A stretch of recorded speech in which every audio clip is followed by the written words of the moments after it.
कल करनी है हमने आरव की बर्थडे पार्टी सारी फैमिली के साथ।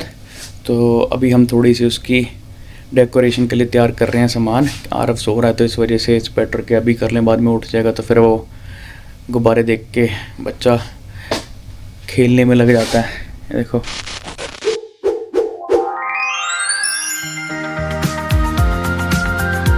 उसको स्पाइडरमैन पसंद है तो स्पाइडरमैन थीम के मंगवाए हैं सारे, ब्लैक वाइट ब्लू और स्पाइडर। ये भी पूरा अच्छे से था, पूरा बनता ही है हैप्पी बर्थडे, पर बर्थडे वाले दिन ही उसने ए फॉर आरव कह के निकलवा लिया कि ये तो मेरे नाम का होता है ए, वो अब ए यहाँ पे मिसिंग है हमारे पास। अब हम ये नहीं लगा सकते, कुछ और एक और टांगने वाला पीस वो लगाएंगे।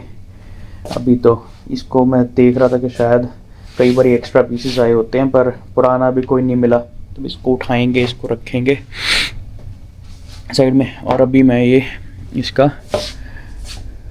एक ये ट्री सा बना रहा हूँ उसके लिए बलून्स का।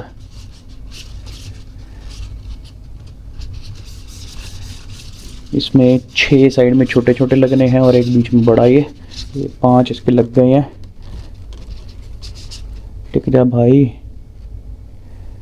नीचे से ग्लू लगी हुई है तो जहाँ पर लगाना होगा तो ये नीचे से खोल के लगा देंगे, वहाँ पे चिपका देंगे। कल जाना है जहाँ पे।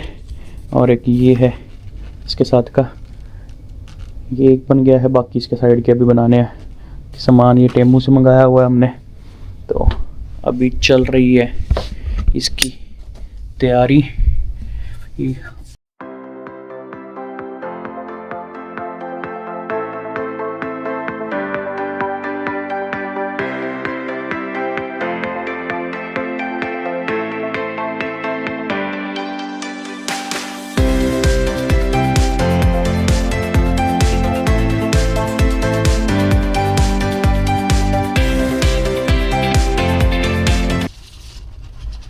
गुलदस्ता रेडी हो गया इसका।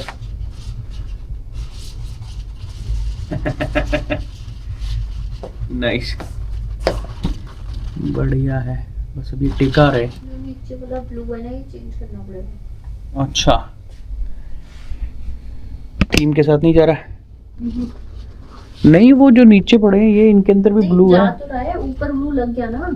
ऐसे तो 2 रेड 2 ब्लैक लग गए हैं। या तो वो 2 सिल्वर लगाओ या 2 ब्लू लगाओ, या तो एक रेड एक ब्लैक। मजा आ रहा है तूने? कपड़े गंदे कर लिए यार तूने। ये देखो इधर भी गंदे कर दिए।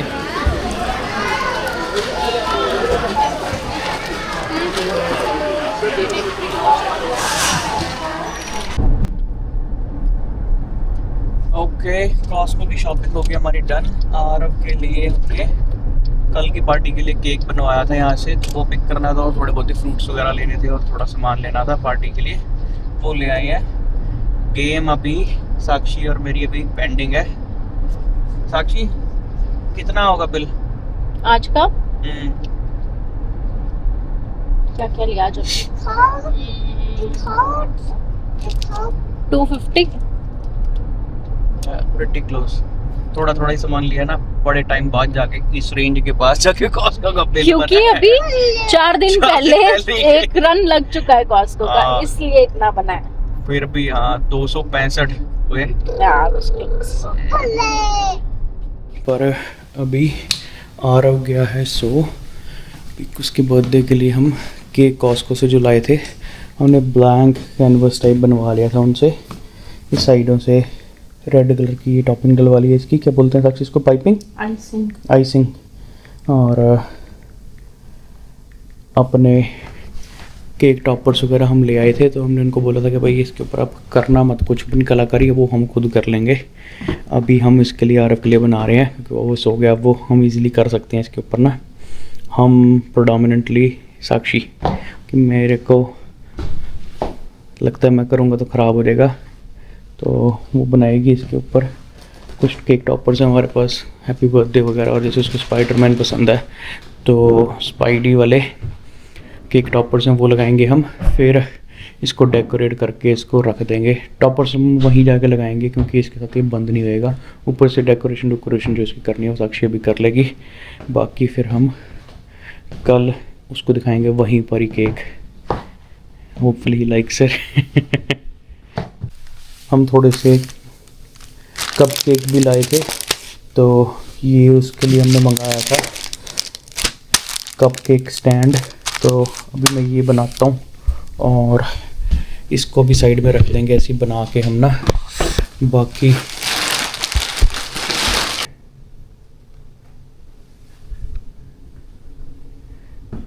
ये देखो, ये पूरा इसका कप केक स्टैंड बन गया स्पाइडरमैन वाला। कुछ यहाँ आ जाएंगे, कुछ यहाँ आ जाएंगे। 24 का सेट आया है, 24 का पैक लाए हम वो कप केक का, तो आ जाने चाहिए। और अगर नहीं आए तो फिर अलग से साइड में रख देंगे। बाकी जब लगने वाले होंगे, ख़त्म होने वाले होंगे तो दोबारा रख देंगे इसके अंदर। और इसको भी मैं रखता हूँ साइड पे, क्योंकि अगर यार इसको गैराज में रखना पड़ेगा क्योंकि आरव आएगा सुबह तो वो छिड़ेगा। अभी मैं रात को करके रख रही हूँ क्योंकि वो सुबह कुछ नहीं करने देगा। सुबह करने नहीं देगा, पर इसको भी तो रखना पड़ेगा ना अलग से। बस इसके ये जो टॉपर्स हैं ये नहीं लगाने हमने अभी, क्योंकि ये एक बार ही लगा के देखने पड़ेंगे। लग तो जाएंगे ही उसमें वो। नहीं तो डिजाइन तो फाइनल करना पड़ेगा ना, मैं लास्ट मोमेंट के लिए नहीं कुछ छोड़ सकती। बस खत्म हो गए? नहीं बहुत। अच्छा, 4 लाइनें पड़ी और ये खत्म हो गया। चलो करते हैं इसको डेकोरेट। ये कुछ इसके लिए हमने प्लेट्स वगैरह मंगाई हैं, नैपकिन, और ये जूस के लिए, कोल्ड ड्रिंक के लिए, सबके लिए स्पाइडी वाले कप्स। ये भी इसकी डेकोरेशन का सामान है। पॉपकॉर्न लेके जाएंगे तो उसके लिए पॉपकॉर्न के लिए, पॉपकॉर्न और चिप्स के लिए डब्बे हैं। ये सब कुछ स्पाइडरमैन का चाहिए इसको पार्टी के लिए।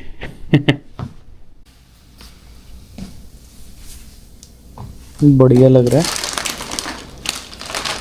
3 साल का हो गया लड़का और इसका हैप्पी बर्थडे विद स्पाइडी।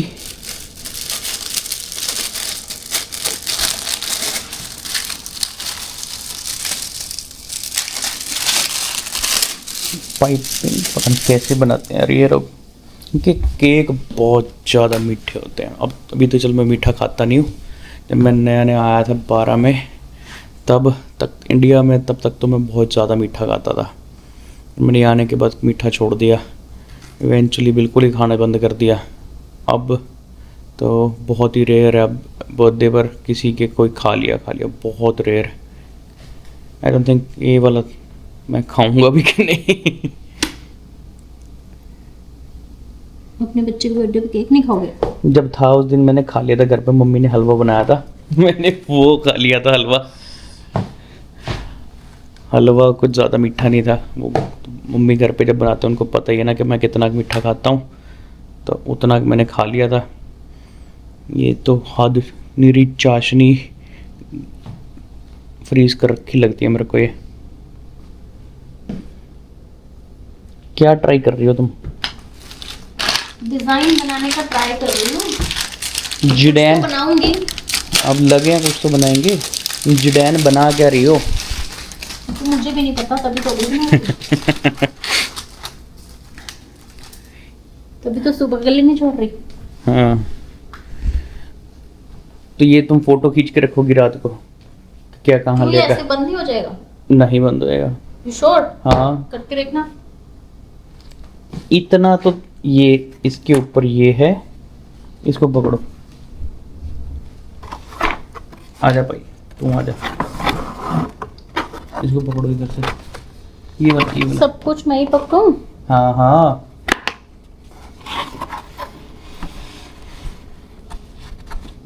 होगा बंदी? अब नहीं होगा ना, वो टच हो गया ऊपर, बंद ही नहीं होगा। इसको निकालना ही पड़ेगा हमें। तो मैं बंद करने, फोटो खींच के रख लेना। ओके, सारी प्रिपरेशन हो गई है आरव की बर्थडे की ऑलमोस्ट। जो आज हम कर सकते थे, कुछ सामान जो हमने खाने के लिए बनाना है कल पार्टी के लिए, वो अब कल सुबह ही बनाएंगे क्योंकि रात बहुत ज़्यादा हो गई है, 11:15 हो गए हैं।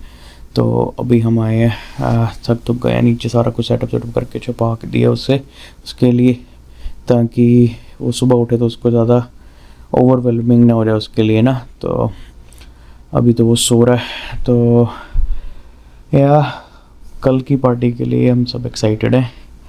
और आज सुबह जैसे हम बात कर रहे थे, वो इसके बर्थडे पार्टी के चक्कर में ना, सारी प्रिपरेशन के चक्कर में बीच में रहेगी। हम बात कर दे कैनेडियन सिटीजनशिप की, तो आई थिंक मैं सर्च कर रहा था कि भाई इसके ऊपर क्या क्या इसके फ़ायदे होते हैं ना। तो कैनेडियन सिटीजनशिप के सबसे पहला पास जो है वो मिलता है हमें कैनेडियन पासपोर्ट, जो कि 180 कंट्रीज से भी ज़्यादा के अंदर फ्री वीज़ा या ऑन अराइवल वीज़ा की फैसिलिटी हमें देता है। और फिर आपको पीआर, जैसे पासपोर्ट या सिटीजनशिप से पहले आप पीआर होते हैं, तो पीआर कार्ड आपको आए 5 साल बाद रिन्यू करवाना पड़ता है। और पीआर आपकी कभी भी रिवोक हो सकती है, और केस के ऊपर डिपेंड करता है कैसा कोई पुलिस केस अगर किसी के ऊपर पड़े ना, तो सिटीजनशिप आपकी रहती है। बहुत रेयर केसेस होते हैं जिसके अंदर किसी की सिटीजनशिप भी ख़राब हो जाए, इस मतलब उसका किसी का बहुत ही गंदा कोई फ्रॉड करा हो, कि कोई बहुत बड़े लेवल का या इमिग्रेशन का फ्रॉड शुरू से ही, बेस से ही उसने गलत इंफॉर्मेशन दी है, और उसके बाद उनको 18-20 साल बाद, 25 साल बाद, 30 साल बाद पता लग गया, तो वो उसके बेस पर भी कर देते हैं रिजेक्ट ना, और उसको रिवोक कर देते हैं।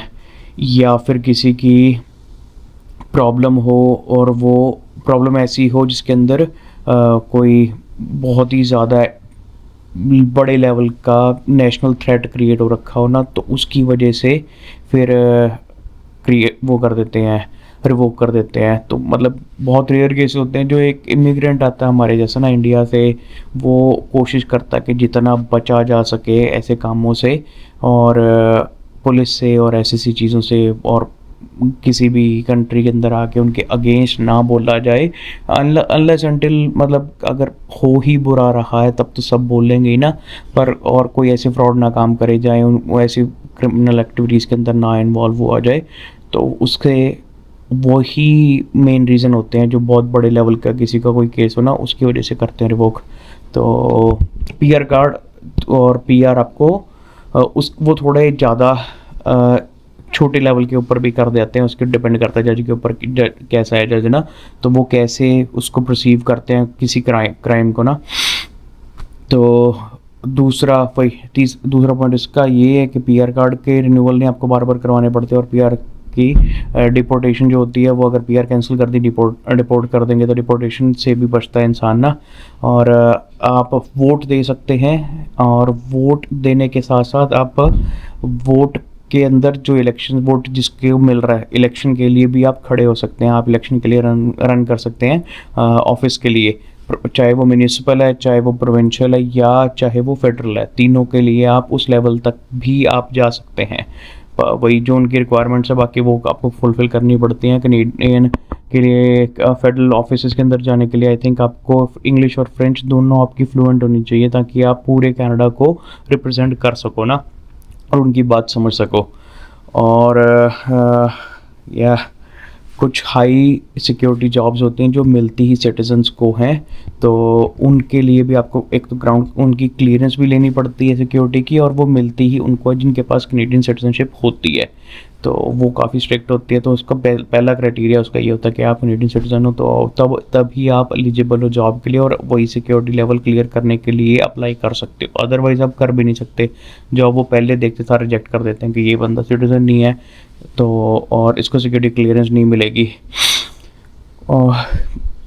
और यूएस के बॉर्डर आपके लिए ज़्यादा क्लियर ईजी हो जाता है। आपको नेक्सस कार्ड करके एक कार्ड होता है जो आपको कनेडियन सिटीजन के बाद आपको मिल जाता है, बनवा सकते हैं आप। उसके अंदर आप अप्लाई कर सकते हैं। उसकी साल की कुछ फ़ीस होती है $180, जिन्होंने ज़्यादा उनके फ्रीक्वेंट ट्रैवल्स होता है यूएस के लिए। और तो उनको जो जैसे हम एयरपोर्ट के ऊपर सिक्योरिटी लाइन होती है ना, तो उनका अलग से बन रखा होता है एरिया। अगर आप के पास वो नेक्सस कार्ड है, आपको पासपोर्ट लेके जाने की कोई ज़रूरत नहीं है, ना सिक्योरिटी लाइन के अंदर जाने की ज़रूरत है, ना आपका कोई वो टी करके चेक करेंगे, ना स्कैनर में से निकालेंगे। आप उसका वो फ़ी पे करो नेक्सस के लिए, वो अपने बैकग्राउंड चेक्स वगैरह वो करते हैं उस लेवल का, यूएस कनाडा के लेवल का उस। और वो एक बारी हो गया वो कुछ साल के लिए वैलिड होता है, और वो आए साल करते रहते हैं उसको ना दोबारा अपने आप उसकी फ़ी पे करते रहो। और तो आपको सिक्योरिटी के अंदर एयरपोर्ट के अंदर इतना ज़्यादा टाइम लगेगा, आप ठा करके एकदम से निकल सकते हो उसके अंदर से ना।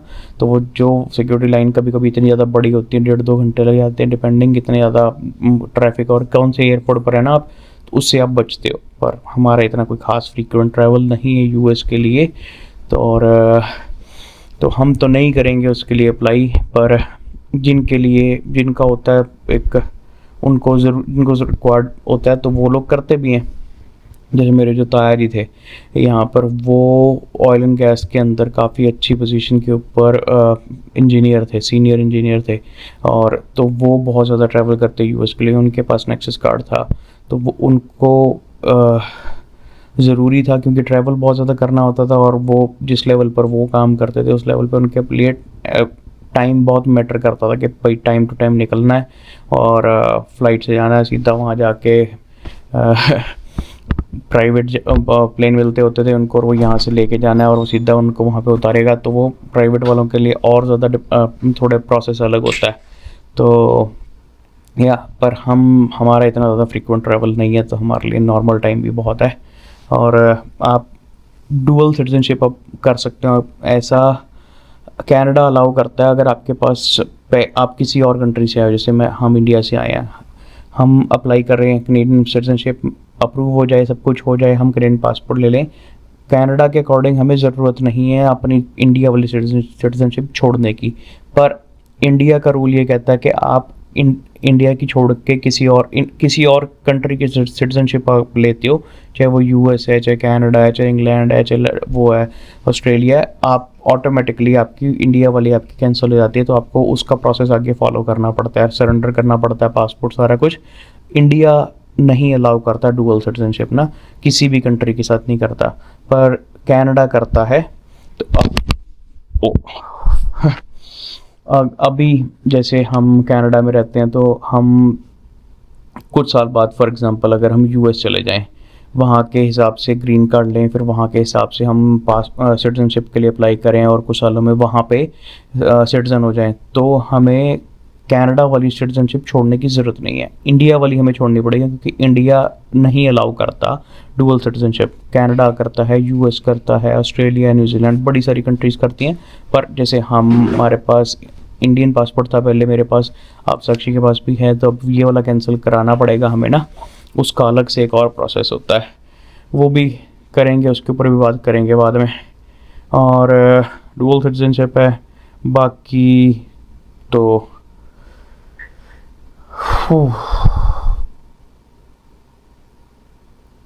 इमोशनल और प्राइड मोमेंट, तो यही पर्सनल प्राइड मोमेंट तो यही बता रहे हैं कि भाई जो सिटीजनशिप सेरेमनी होती है वो एक हार्टफेल्ट मोमेंट है आपके लिए, जो कि हमने देखा ही साक्षी के लिए। और जब मेरी हुई थी तब भी मतलब इमोशन है तो सेम ही है, पर वो ज़्यादा एक्सप्रेस हो पाता है जब आप इन पर्सन होते हैं, जो कि हमने फील किया ही साक्षी के सिटीजनशिप के टाइम पर। पूरी फैमिली ने जो हम गए थे कि भाई इट इज़ अरब, तो चलो बच्चा वो नहीं कर सकता उस चीज़ को इतना, ना वो अभी फील कर सकता है इस चीज़ को, ना उसको पता है कि भाई क्या अचीवमेंट है ये अपने आप में ही ना ये। और इन पर्सन होने की एक अलग ही प्राउड मोमेंट होता है बंदे के लिए ना। तो वो मेरे को, मम्मी को, साक्षी को, हम तीनों को बहुत ज़्यादा अच्छा लगा। तो पर जब हम घर पे हुआ था, मेरी वाली भी थी घर पे हुई थी, तो वो अच्छा तो आई गेस सबको उस टाइम भी लगा था, बट वो उतना ज़्यादा फील नहीं हो पाता है, उतना ज़्यादा एक्सप्रेस नहीं हो पाता, उतने ज़्यादा इमोशंस बर्स्ट नहीं होते जितने इन पर्सन के अंदर 150 बंदा और हो रहा है, और उनकी भी सेरेमनी है, सब खुश हैं और सबकी फैमिलीज आई हुई हैं। तो वो जैसे जैसे कोविड के अंदर 10-10 लोगों के अंदर शादी हो रही है, आदत हमें 500 1000 बंदों के अंदर आने के टाइम पर शादी करने की होती है। तो वो इमोशन लोगों के सप्रेस हो गए थे उसके अंदर कोविड के टाइम पर, तो सेम थिंग ये भी वही। और बाकी मल्टीकल्चरल अभी एक्सेप्टेंस है, सेंस ऑफ बिलोंगिंग है, या बाकी सारी चीज़ें ये हैं। पर ये जो मेन बातें इसकी कनेडियन सिटीजनशिप की ये फ़ायदे हैं कि आप पासपोर्ट ले सकते हैं, ऑफिस वोट डाल सकते हैं, ऑफिस के लिए आप खड़े हो सकते हैं कि आपने प्रोविंशियल इलेक्शंस हैं, फेडरल इलेक्शंस हैं या म्यूनसिपल इलेक्शंस हैं, उनके लिए आप अप्लाई कर सकते हैं कि भाई मैं कुछ चेंज लाना चाहता हूँ और मैं सिटीज़न हूँ यहाँ का, मैं आपकी बात सुनी जाती है ना, और उसको पहल दी जाती है। तो या बाकी अभी हमारी एक और वीडियो पेंडिंग है इस चीज़ के ऊपर कि इसका प्रोसेस क्या है, कैसे कैसे करके आपको क्या क्या रिक्वायरमेंट्स हैं उसको अप्लाई करने के लिए। वो हम अभी आरव का बर्थडे हो जाएगा तो उसके बाद नेक्स्ट वीकेंड पे हम बैठ के इसके बारे में बात करेंगे। या फिर अभी आई थिंक नेक्स्ट वीक के अंदर हमने अभी साक्षी का कि पासपोर्ट भी अप्लाई करना है, तो उसके ऊपर भी थोड़ी बहुत ही बात करेंगे, कैसे अप्लाई करते हैं, उसका क्या प्रोसेस है, क्या डॉक्यूमेंट भरने होते हैं और क्या क्या चीज़ें चाहिए होती हैं। अभी एक नया इन्होंने रूल निकाला है कनाडा गवर्नमेंट ने, इसके लिए IRCC ने, कि अगर आप ने पासपोर्ट अप्लाई करा है और 30 डेज़ के अंदर आपका पासपोर्ट नहीं आता है तो वो फ़ीस वापस कर देंगे और पासपोर्ट भी आपको देंगे ना।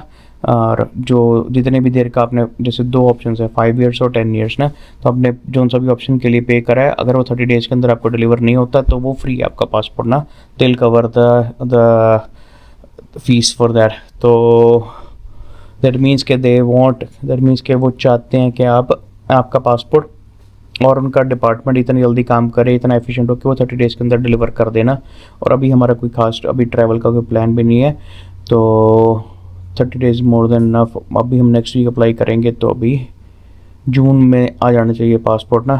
तो जब वो अप्लाई करेंगे तो फिर उसके बारे में बात करेंगे। और आज का व्लॉग हम यहीं ख़त्म करते हैं। आप लोग लाइक करें, कमेंट करें और शेयर करें और सब्सक्राइब करना ना भूलें हमारा चैनल वीनू व्लॉग्स कनाडा। मिलते हैं कल, बाय बाय।